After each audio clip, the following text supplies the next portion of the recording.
Thank you guys for joining us. You don't know who he is, but this is a good friend of mine.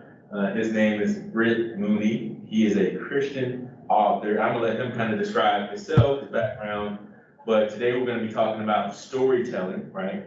And if you remember, we talked about one of the key elements to what we do as media performers and broadcasters is like telling a really good story. So I wanted to bring someone in that's gonna talk about that from a more detailed perspective. So why don't you go ahead and just kind of describe yourself and your background and just kind of, let's go ahead and dive into the conversation. Yeah, man. Well, I really appreciate this. We talked over the summer, and I was just checking in with Alonzo and his amazing wife, who I may or may not have taught when she was in the seventh grade. So, so that so I've known his wife for quite some time, and I've really enjoyed getting to know Alonzo, and we were just talking about what he was doing, and I was getting some more information, and I was just telling him about one of the things that I do, which is I mentor and consult with storytelling. And so my background is I've had a lot in my background. Uh, um, so I've done everything from I was a history major. I wrote songs. I was in a Christian heavy metal band for a while. I was a teacher in high school and middle school for history and math, and then we went to Korea for 4 years. My wife and I did as missionaries in South Korea, where I taught at an international Christian school, an American style school, where we're basically taught in English in an American style international school, and that's where I met his wife Amy and the other her siblings there, and her parents were there. And so we came back to America, and I got back into teaching, but then I started to kind of adjust. God started to kind of change my direction, as it were, and he got me more into writing books, which is kind of my background. Well, even before I got into music, I always liked writing stories. That's another reason I got into history, which is I love storytelling. And so I I started doing that way more seriously about 10 years ago. So now, trying to make a long story short, I'm a published author. I have several nonfiction books. I have under the name Britt Mooney. That's my kind of more Christian living sort of teaching books. That's the name I published under that for that. And then I have fiction. I have fantasy mostly now. I've got a YA fantasy coming out in January with a publisher. In about late January, it's going to be coming out. It's really cool, called Shield of the King. It's for teens, but I'm really excited about that. So I've learned a lot about story and writing and storytelling. And as I've gone on, God's just taught me a lot about why we do story, what is story, and why do we do it, and how God Himself is a storyteller. And so, I'm bringing that. I can talk about story without necessarily talking about God, but at some point, it kind of becomes clear that if you really get into the purpose of story, then you're going to be talking about the truth. You're going to be talking about the things that matter. And we're talking about that a little bit today, and just kind of get into that. So that's my background. And one thing I've been doing recently is I've also been mentoring other creatives, artists of all types, in order to make art that is meaningful. I don't believe in entertainment. I don't believe entertainment is meaningless. It's titillation. It's just having fun with no meaning. That I don't even like the term entertainment. I'm about storytelling and art, because I think those are the kind of stories and content that impact people. Like, if you think about the sort of stories you love, movies, books, whatever, the things that impact you, there is meaning behind it. you can still kind of reflect upon that years later. And so that's what I'm gonna kind of be going over today. All right, so here's where I'm gonna start now. Since when I was talking with Alonzo, I was like, look, some of what I have to share has a certain biblical Christian component to it, and I just I asked him if it was okay, and he said it was. So there's going to be some scriptural and biblical Christian sort of ideas within this, and obviously I don't know if people have to be Christian to go to your university, but it's one of those things where I really think that there's an underlying reality to storytelling that sometimes we as Christians, especially, but even for non-Christians, like we don't see sometimes the deeper sort of meaning, but when we tap into it, we know because we're affected by it. And so this is from the Gospel of Matthew, and it's actually repeated to a certain sense in the Gospel of Mark. And it says, all these things Jesus spoke to the multitude in parables. And without a parable, he did not speak to them, that it might be fulfilled, which was spoken by the prophet. And I'm giving you the reference where this is coming from. This is back in the Old Testament, Psalm 78, saying, I will open my mouth in parables. I will utter things kept secret from the foundation of the world.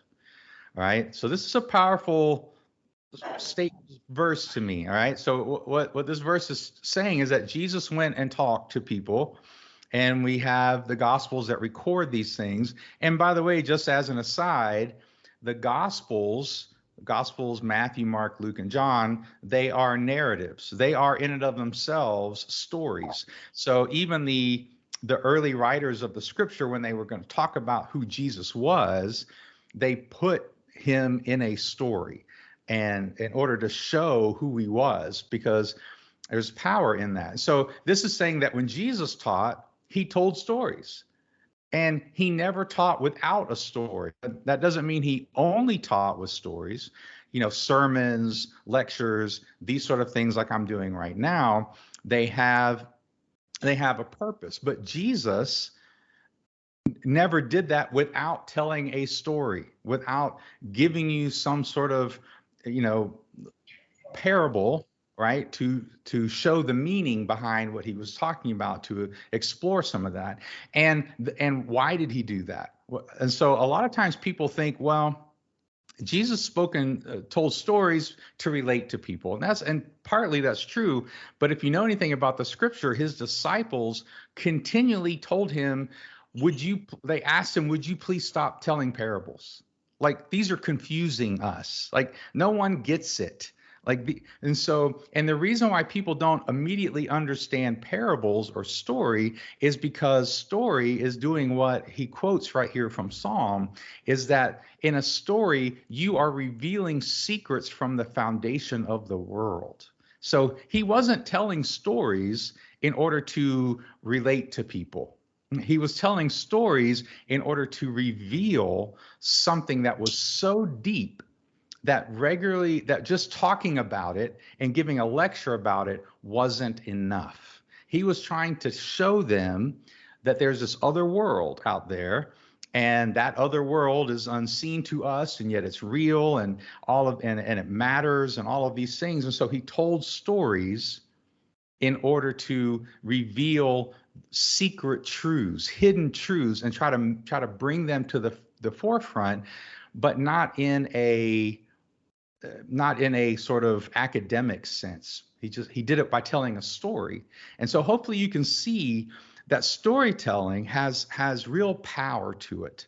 And as we get into this, you also have to realize, if we look at how Jesus told stories, he didn't tell a story that gave you the answer. Okay? Because a lot of times he would tell a story and then he'd stop and people would go, is he talking about me? Is he talking about you? Who's he? What's going on here? And sometimes they got it, sometimes they didn't. But when you tell a story, people have to dig and they have to explore and they have to ask questions. That's different than a sermon. And I think a lot of times what has happened in our modern Christian, quote unquote, entertainment industry is we've tried to tell stories that give people the answer instead of doing what Jesus did, which is they told a story, or he told a story in order to lead you to the right answer where you find it yourself, where you find the answer yourself. And because he knows that we as human beings, because he created us, he knows we love story, and we were created to be in a story. And so these things draw us in, and we're curious, and we like to explore and dig. You know, mystery is the second most popular genre of fiction in the world. Romance is number one. Number two is mystery, where who killed the guy, who did it, who stole the thing. Those sort of mysteries attract us. All right. So I don't know if you want to stop for some questions here, or are we good? Any questions? No, keep going. All right. Now,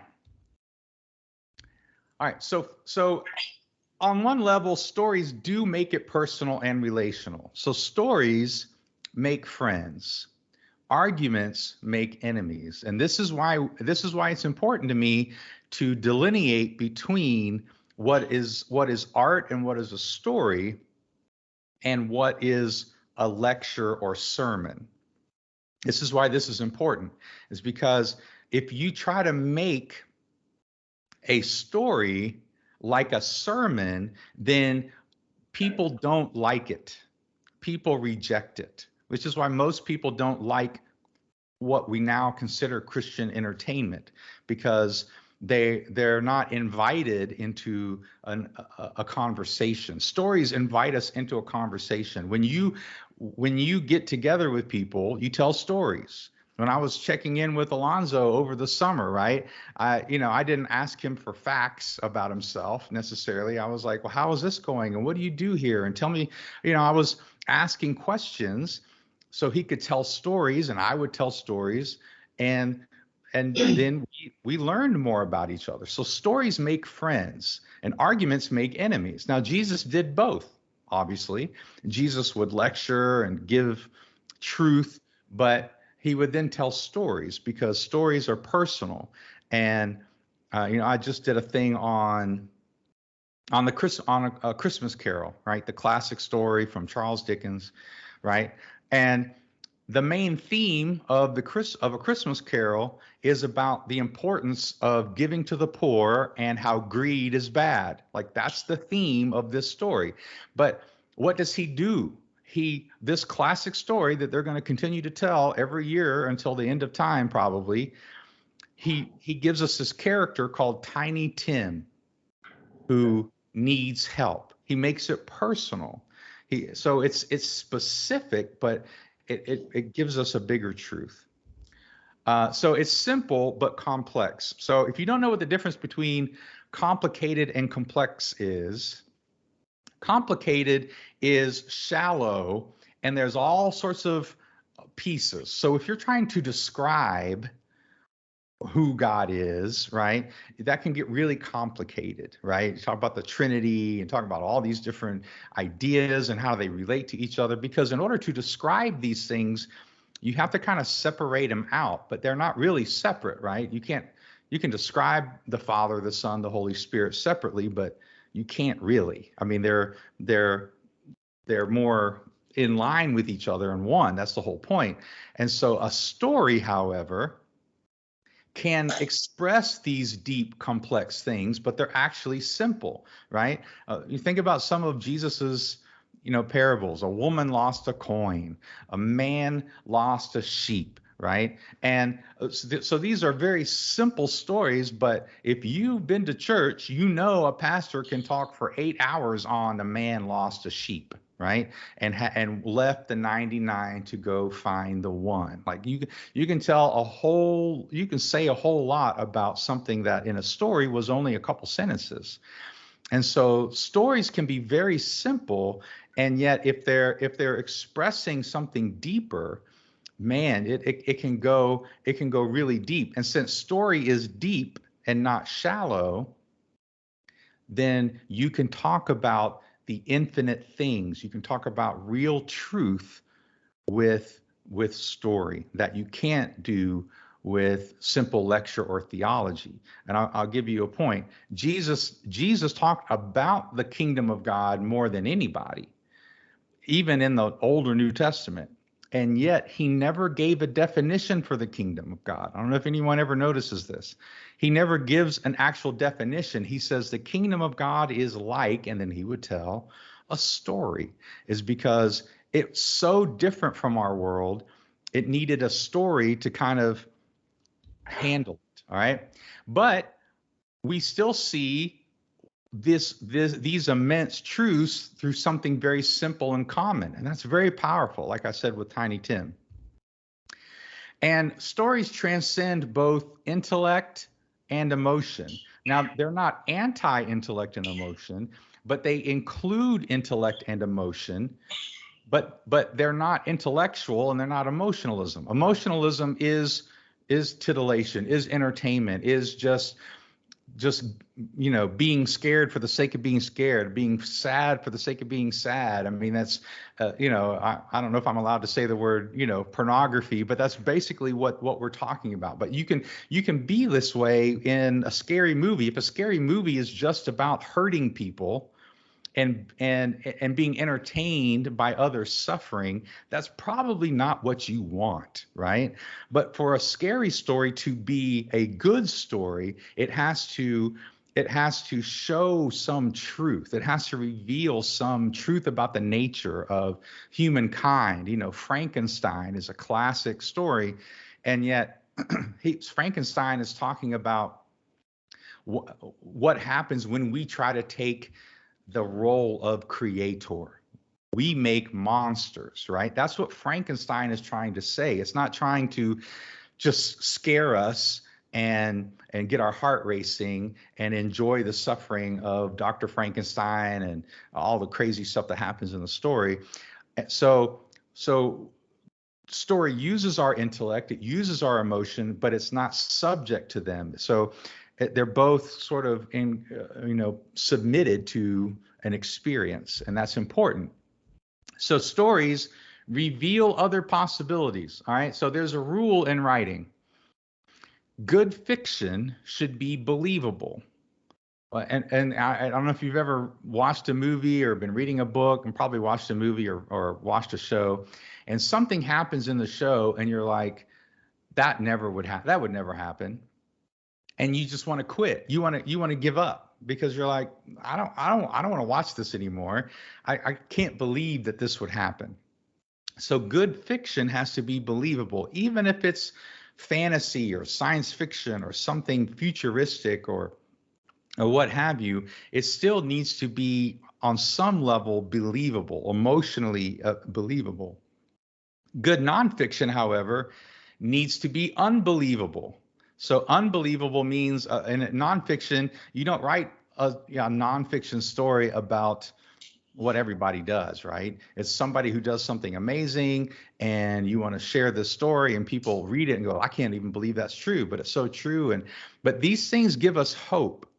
A story shows us that change is possible. A story shows us that we can overcome our obstacles. A story shows us that the murderer will be found. Okay, so that's what stories reveal, other possibilities, because we feel stuck. We feel stuck in our own life. We think there's no way out of what we're doing, and we get stuck in the minutia of everyday life. And stories kind of bring us into this other realm of saying there's other possibilities, there's other stuff out there. Story reveals that truth must be lived. Okay. What that means is truth is meaningless as a simple academic pursuit.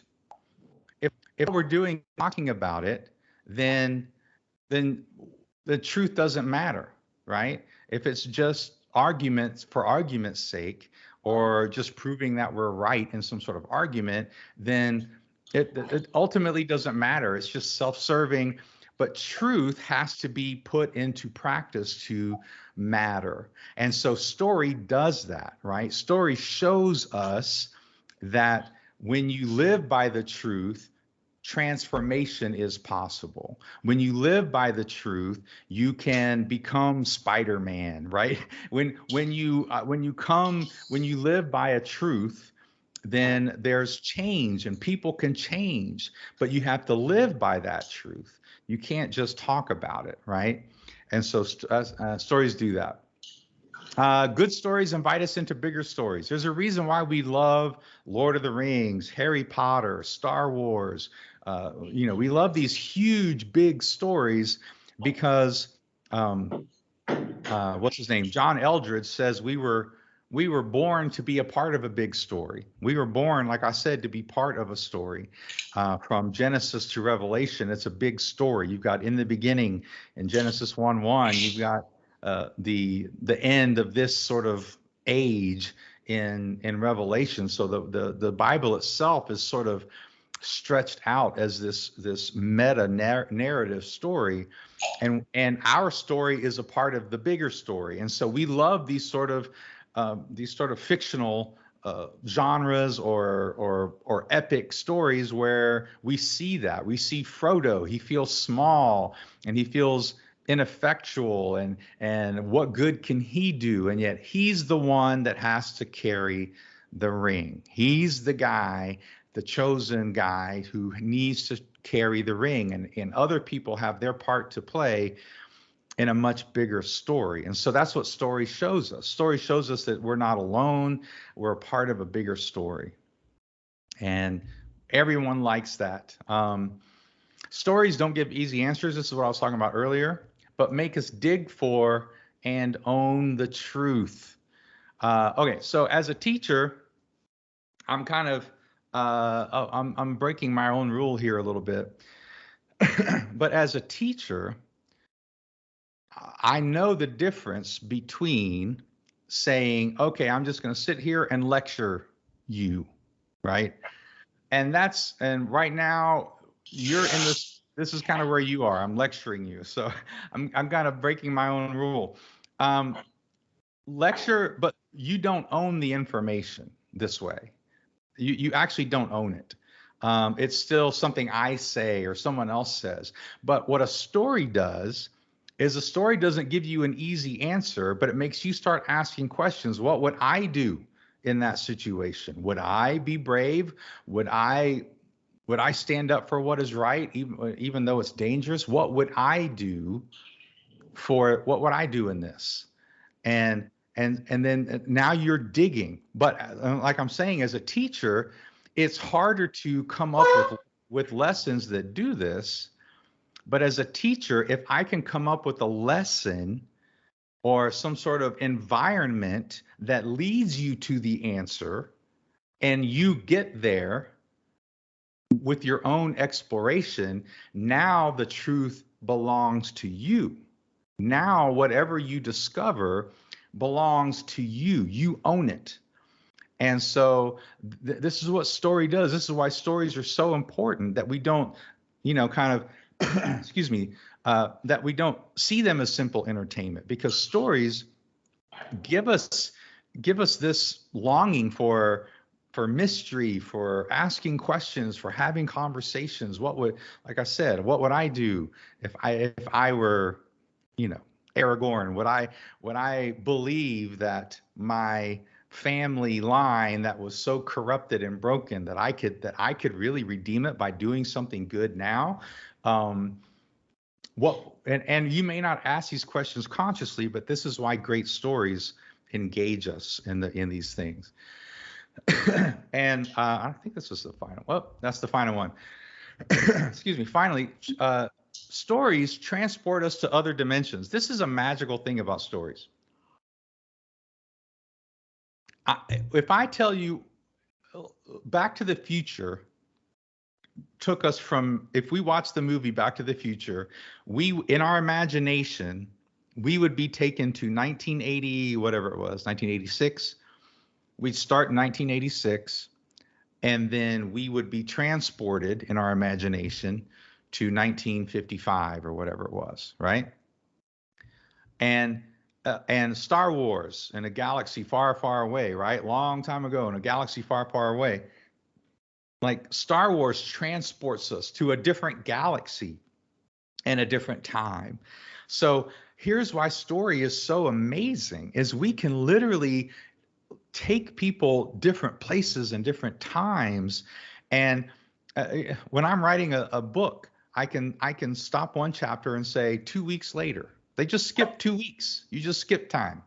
I know it sounds really simple, but when you think about the power of that, here's what I mean is that this is why Jesus told stories, is because the kingdom of God is a completely other place.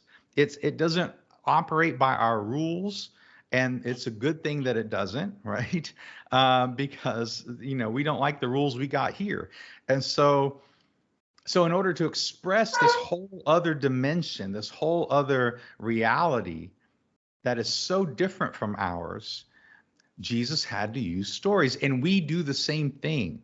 When we tell a story, whether it's science fiction or not, we can tell a story about even a real life story, right? About justice that was done, right? That's speaking of a world we want to be a part of. We want to be a part of a world where justice is done, where they find the killer, where what was the wrongs that were done have been made right.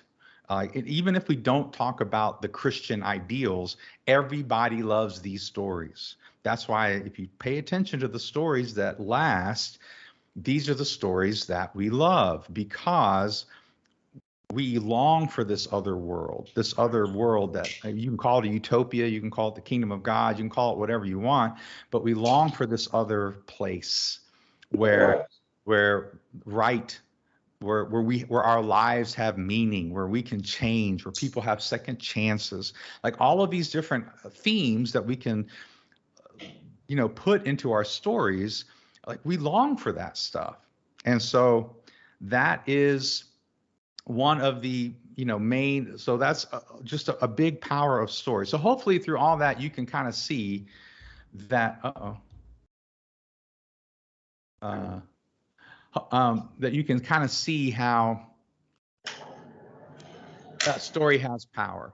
And I don't know all the ways that you guys in your broadcast class, I mean, obviously you can broadcast journalism, you could broadcast different things, whether it's fictional stories or real life stories, or but the kind of stories you tell will reflect the gospel. So the questions as I kind of wrap up here, and we can get into your questions. You don't have to kind of go over this together right now, but how do the stories you tell reflect the gospel? How do the stories you tell give people hope of transformation and other possibilities? Those are the stories that we love. If you're on social media, right, we've all seen the feel-good videos of the soldier coming home from war, and he surprises his family, or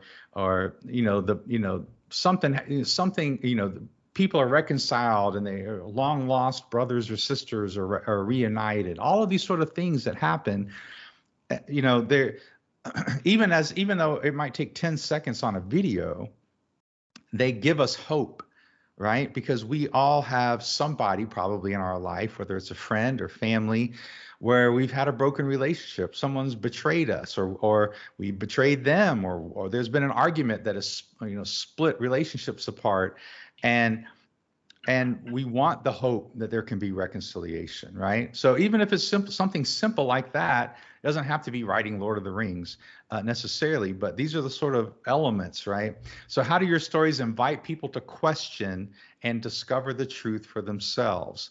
This is very different from what most news does today. And I'm not going to go into why this has happened, but we kind of live in a world and in a culture now where news makes money because they pick a side. I don't know if that makes sense to anybody, but the reason why we see so much more division between different sides of the, say, the political aisle or different things is because the news agencies actually make more money by picking a side and putting down the other side. All right, that's how they make money.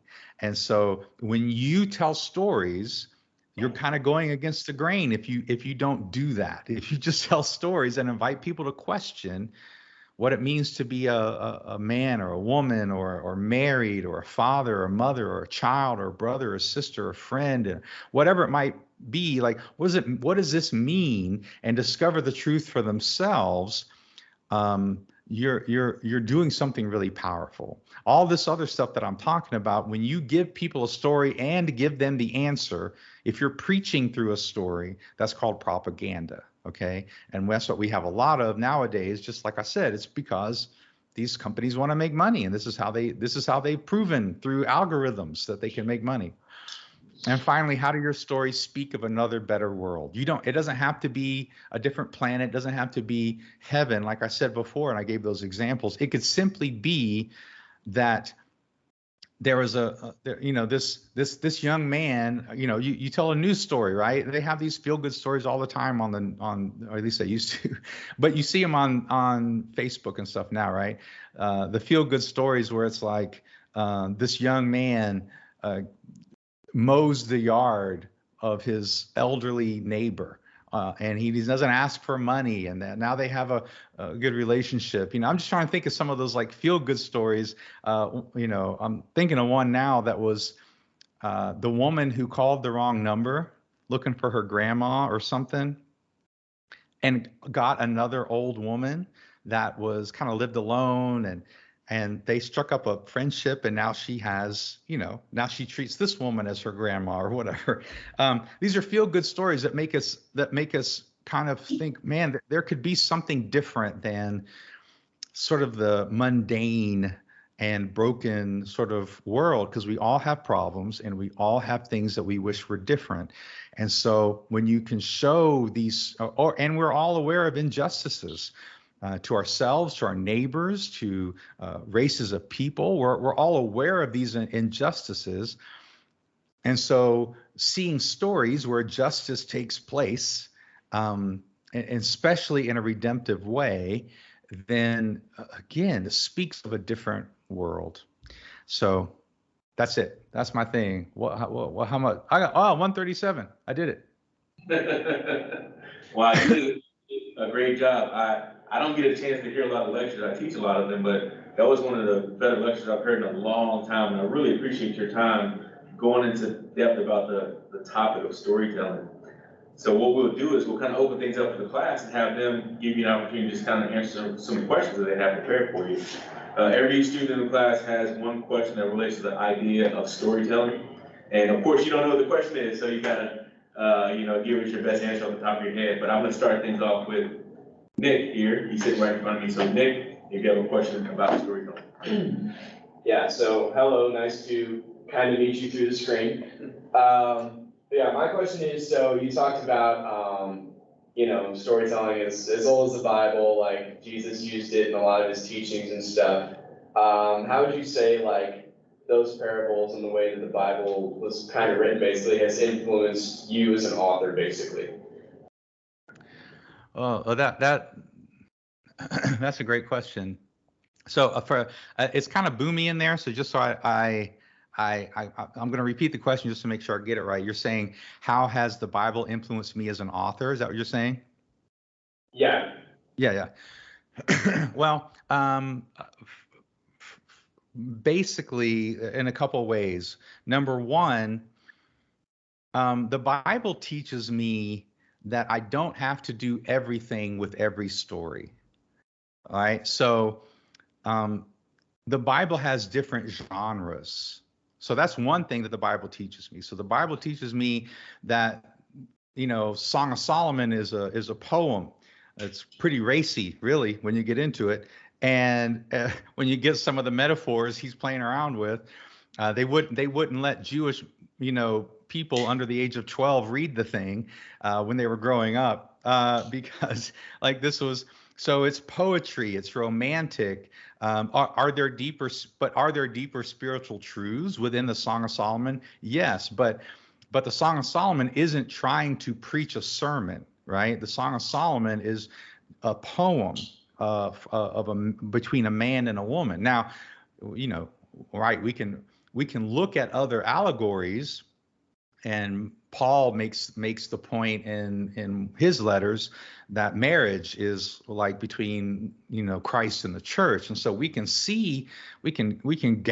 kind of explore and discuss some things within that. But so one of the things is just to let the genre, let the piece of art and the story be what it is. Like, I don't have to say everything true in one sort of piece of art or story. I can just let it be what it is. And even if it says something simple or it's quick or whatever it is, whatever the subtext is, I can just let it be that. The other thing is not to limit myself in other people's rules of what a genre is. And I'll give you an example. What the disciples did with the Gospels had never been done before. All right. Now, there had been other writings where they recorded about a teacher, say Buddha specifically, and there were, you know, writings of his sayings and quotes and stuff like that. But when you look at it historically, the disciples created a completely different thing when they wrote the Gospels, and so for me, what I learned from the Bible, and one of the things that I teach when I mentor other Christian creatives, is to create with God. Let God create with you. The original intent with Adam and Eve was not that he told them what to do and they would go do it, is that he was there with them. So when he told them to name the animals, he was there with them naming the animals. So I've also learned how to invite God into the creative process when I'm writing a story, and a lot of times you come up with something new that hasn't been done before, because that's just who God is. You can look at C.S. Lewis or J.R.R. Tolkien, who was a Christian, and man, J.R.R. Tolkien began a completely different genre of fantasy fiction. Like, how many, like, he's like the Beatles of fantasy fiction. Like, just like almost every rock pop musician will look back at the Beatles and say, well, they kind of started it, or whatever we do. Then it's the same thing with Tolkien, right? And so to let the genre be the genre, be willing to kind of break the mold as God is leading you and you're creating with him. So that's my short answer. How about that? Awesome. Thank you. Appreciate it. Allie has a question for you. Okay. Hi. Hey. So, are there any other like authors or stories that have influenced your writing other than the Bible? Oh, absolutely. So here's the story I should have told when I was when I started. My mother taught me how to read when I was 4, mainly because I was annoying her so much with all the books. She had just had my little brother, and he was a baby, and I just kept bringing her books to read to me. And so she decided to cut out the middleman, and she taught me how to read. And then I was getting in trouble a lot in the 2nd grade because I would get 100 on the spelling test on Thursday. And then I would sit there with nothing to do on Friday and get in trouble because I was a mischievous young person. And my 2nd grade teacher, Mrs. Green, looked at me and said, "Hey, Britt, why don't you write me a story?" And I thought that was the coolest thing that I had ever heard. And so that kind of started me on this idea that I could write the kind of stories that I loved. So what stories have influenced me as far as authors are concerned? Uh, C.S. Lewis is a big one, the Narnia series, obviously Tolkien with Lord of the Rings. Um, I got into a lot of horror when I was high school, college. So Stephen King, some Anne Rice. I'm not going to say everybody should read those things, but those were hugely influential for me in those sort of times. And then more recently, um, people like Brandon Sanderson is kind of a big one on the fantasy side. He's very popular. A lot of people like him. Jim Butcher, I like his stuff a lot. So there's some modern fantasy guys that I really enjoy reading that have influenced sort of my fiction sort of writing, if that's where you were mostly going. But of course, also there's Tozer and Ravenhill for the more nonfiction stuff. So, but yeah, those are some other authors that have influenced me over the years, for sure. Thanks. Charlie. Um, okay, well, you basically already told us what motivated you to become a storyteller, but my second question would be, so like, did you just go out and like shoot with a camera?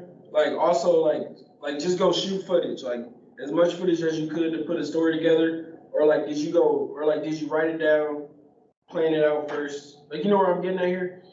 Kinda, maybe. Maybe story preparation? Yeah, story preparation. So like, did you go like did you get a notepad and write everything out, or did you just go out with your camera, shoot all type of things, and then like just put it all together? That's what I'm asking. That's a great question. So you're asking like when I write a story, how do I develop it? Yeah. Yeah. Okay, so everybody's different. um,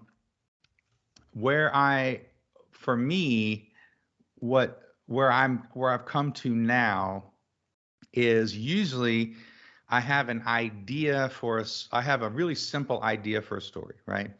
I have an idea that says, you know, for the Living Stone, which is my first of in a trilogy of kind of epic fantasy, the first sort of idea I had was there's a sword master. He's a master swordsman, but he doesn't have a sword, and he's on a journey to find the sword. That was it. That was the idea. And I was like, well, that really intrigues me, that compels me. And not the whole time, but it took me probably 3 years to put together everything so I could actually tell the story for me, right? Because number one, it was fantasy. Like if I was telling a story about something that happened in Atlanta, I wouldn't have to do as much research, right? Because I live in Atlanta and I know the streets and I know the places and I know the stuff. But since it was going to happen in this fantasy world, I had to know what's the world? What world is he going through? So I had to kind of think of what that was, and I had to think about this character. Why doesn't he have a sword? Why does he need a sword? And I start to ask myself these questions and brainstorm through that process. And at some point, you never feel ready to write it. You never feel like you're just ready. But sometimes at some point you just got to start writing it. And so when I felt like I had enough of the sort of idea of the story and the characters that I could start writing, you just start writing. And as an author, it's kind of different, right? When you're dealing with, painting, maybe I guess you can revise when you paint, right? You can paint over it, but usually your rough draft stinks. The first time you write it, it's going to stink. You just have to be okay with that. And I think a lot of writers get what we call writer's block because they don't allow themselves to stink at it, if that makes sense. When I played basketball, when I was in Korea, I was a basketball coach, and um, and it was cold in the gym, and the basketball team, I was sitting on the side, and the basketball team, they couldn't make a shot, man. They were just jacking up bricks left and right, and I was giving them a hard time. And they said, "Oh, it's cold, and the blah blah blah, and the balls are old, and blah blah blah blah." And I stood up and I went to the 3-point line and I said, "Give me a ball." And I swished a 3-pointer, and I looked at him, I said, "It's not the ball." Now I got to that point because I missed a lot of shots. Like, you don't get to that point of being good at anything without being willing to stink at it at first. And so you just kind of have to start doing it at some point. So for me, it always starts with an idea. What would it be like if this sort of person were in this sort of situation? And then I just start brainstorming about it. And so sometimes I do it on a pad. Sometimes I have like a pad or some paper. I'm still kind of old school sometimes. But a lot of times it's mental. I'll write things down if I think I might forget them, words or something. So I'll have a notebook where I kind of keep those ideas running. But a lot of it's just mentally going back to it and asking questions about it. And then at some point, it's just because some of the things you're not going to discover until you start writing it. Stephen King said, I talked about Stephen King. Stephen King said he would write 50 pages first and throw it away because he didn't feel like until he wrote 50 pages, he knew who the characters were or what the story was about or where he was going. So he would just write 50 pages and knowing he was going to throw it away. And then he'd throw it away. He'd give himself the permission to do that, and knowing that process would help him figure out who the characters were, what was the story he's telling, what's the theme, what kind of message was he trying to send. And you can say a lot of things about Stephen King, but he is a master at characters. A lot of his endings stunk in a lot of his books, and I'll be the first fan to tell you that. But as someone who would come up with characters and what their fatal flaws were and all these sort of things, that he was. So I don't know if I answered your question with all that rambling, but that's kind of where I do. It starts with a really compelling idea to me. It's like I would watch that, like whatever. Well, we have about 3 more minutes left for one person that has like a quick question. Does anyone have a quick question they'd like to throw out there? Mine's about writer block. Right, well, why don't we do this? Because we don't have a lot of time left. Do you have any final thoughts that you'd like to give us before we close out? Just mostly, storytelling is, to me, it's really fun, and you can do so much with it, and really and just to realize that every part of the process is contributing to storytelling. I don't know what everybody's background or their goals are for taking this class. I don't know if you're just kind of mainly interested, or whether you see some sort of future in some sort of broadcast. But I just want to encourage you guys that video is the future. And so it's not even the future. The video is what is the most important medium that we have right now. The only other thing that I keep saying, and I still haven't found it, is someone who makes really awesome Christian video games. That might be a missing art out there. But my point is that video is the now. A friend of mine said that if Jesus was around today, he wouldn't be telling stories or writing them down. He'd be making movies. He'd be making videos, because that is the language of our culture. TikTok and Instagram, and they're all heading toward this video thing. So just, you guys can make a huge difference when you understand how to tell simple and impactful stories in short videos or long form videos or documentaries or whatever the medium is or the genre is, or make one up. And because, we don't know what we want until we see it. And so so just to encourage you guys that you guys are in the right place to make a huge impact with what you're learning from Alonzo and what you're learning about broadcasting video, because this is the language of our culture right now. And so I just want to encourage everybody with that. So I just want to encourage you with that. Well, we appreciate your time. This was very valuable information, and I really enjoyed it. So thank you again for coming and just giving us a wealth of knowledge about the topic of storytelling. Thanks, man. I really appreciate it. And Alonzo has my email, so if any of you guys have any questions, just email me. All right, we will. You have a great day. All right, man. Thanks, guys. God bless.